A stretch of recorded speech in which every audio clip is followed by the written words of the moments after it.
Hey everybody, welcome to another tech video, and this is actually going to be the first of two different videos we have planned for today because Apple did their event today and kind of broke it into two categories. The first one was music and their music products, and the second was the Mac and their Apple Silicon transition. So this first video is going to be focusing in on the music products and what they changed in those, and then the next video is going to be the Apple stuff because I have a lot of thoughts, and if it's up, you can check it out right over there. But for now, let's focus in on what they changed with their music products and services. So the first thing Apple did at this event was talk about Apple Music, and this was kind of interesting because they introduced a new service option called Voice, which both makes sense and doesn't make sense. And here's what I mean. Apple Music Voice is pretty much the only thing I've seen come out of the Apple Music services that doesn't really make sense to me. Like, the individual plan makes sense, the student plan is awesome and is also actually the same price as the Voice option, and then the family plan, that also makes total sense to me. But Voice is weird because it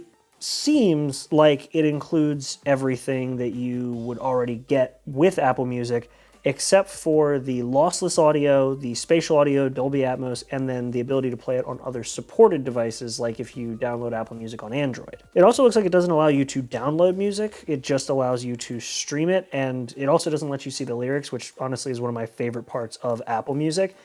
But it mainly seems like it's something that is focused on the HomePods and voice commands, which, if you're already investing in buying some sort of smart device from Apple that is voice-based, like the HomePod Mini, I would assume that you are invested enough in the Apple ecosystem to get full-blown Apple Music. Maybe I'm wrong, maybe there are people out there who would just want the music option to be stream-only and they get a HomePod but use something else for their phone or tablet, but it just seems kind of weird. It was the thing that, out of this whole event, had me the least excited. But after that little announcement, Apple immediately went into hardware mode and announced 3 new colors for the HomePod Mini, which honestly I am super excited about because I am in the market for a HomePod Mini for my main desk back there, and I am really digging that blue color. I like blue, if you couldn't tell by that, the shirt, the Mac pillow, I like the color blue. So I'm going to say that this is probably going to be one of those products where I don't think I'm going to do a full review of it just because I already have the HomePod Minis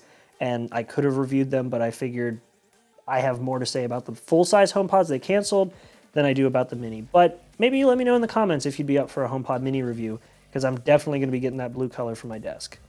It looks super nice. They even slightly tinted the tops to match the colors, which I think is really cool, though the tops are plastic, and my experience with the black and white HomePod Minis is that the black and darker colors in general pick up a lot of fingerprints, and the white is way cleaner looking for way longer, assuming that you just keep dust off of it. So I'm thinking the yellow is probably going to fall in line with the white, where as long as you keep it dusted, it'll look clean, but the orange and blue I could see being fingerprint magnets, but maybe time will tell.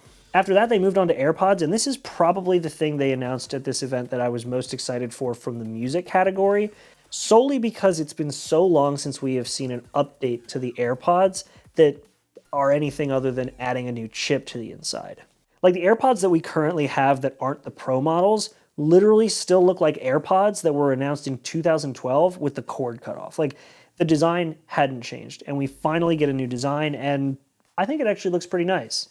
I mean, they look like the AirPod Pros, which I like the design of those. They just look like AirPod Pros without the little rubber stem on them. So that's nice. They finally added spatial audio as well, which for some things is really cool and for other things is kind of irritating. I have a whole video planned talking about where spatial audio works and doesn't work. There's a lot of songs that support spatial audio that I really don't think sound better than the original, but generally it's a cool feature, gimmick, depends on where you use it. Something they did add that I thought was kind of interesting to the case was the Magsafe capability. Now, I use Magsafe on a regular basis. I actually have right here a Magsafe puck, and I've never really had issues putting my AirPods onto a Magsafe charger. You just line it up correctly and it works. So I don't know why they felt the need to put the magnets in there, but they did. It's cool.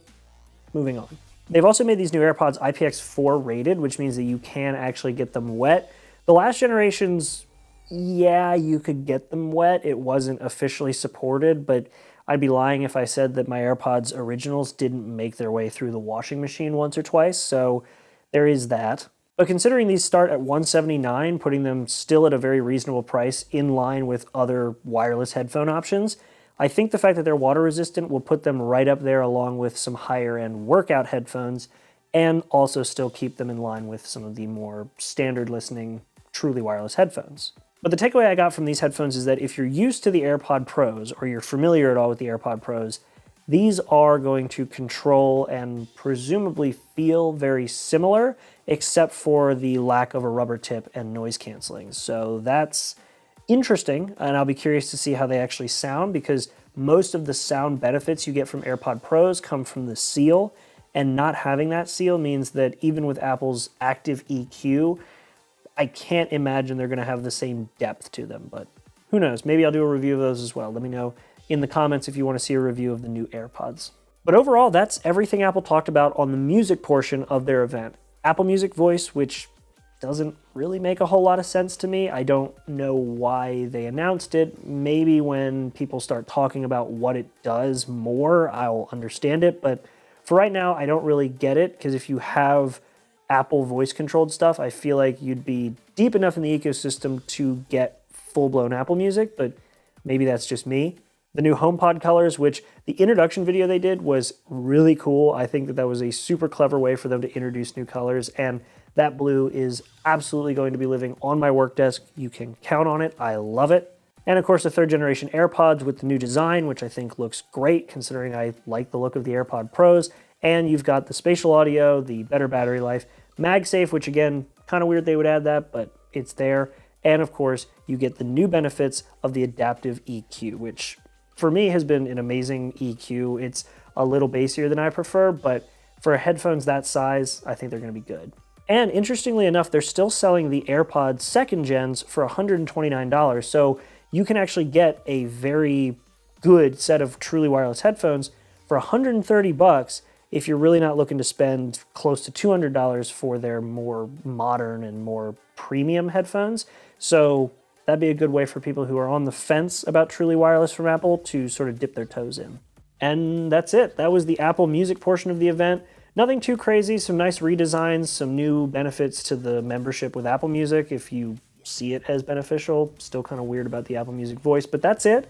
Now, the next portion of the event that I'm going to be talking about in the next video is all about the Mac, and that's going to be a little bit of a longer video because I have a lot of stuff to say about that new MacBook Pro and the new processors. So head on over to that video if it's up. There'll be a link in the description, or if you didn't see it already, you could click on the card over in the corner at the start of the video. But that's it for this video. Thank you so much for watching. Make sure to like and subscribe. Leave some comments down below letting me know if you guys like these tech videos. I'm trying to do these more because I still like the anime, but tech is something I'm also really into. So let me know in the comments, and I'll see you guys in the next video, which will hopefully be the next one you guys watch on the Mac side. So I'll see you there. Have a good one.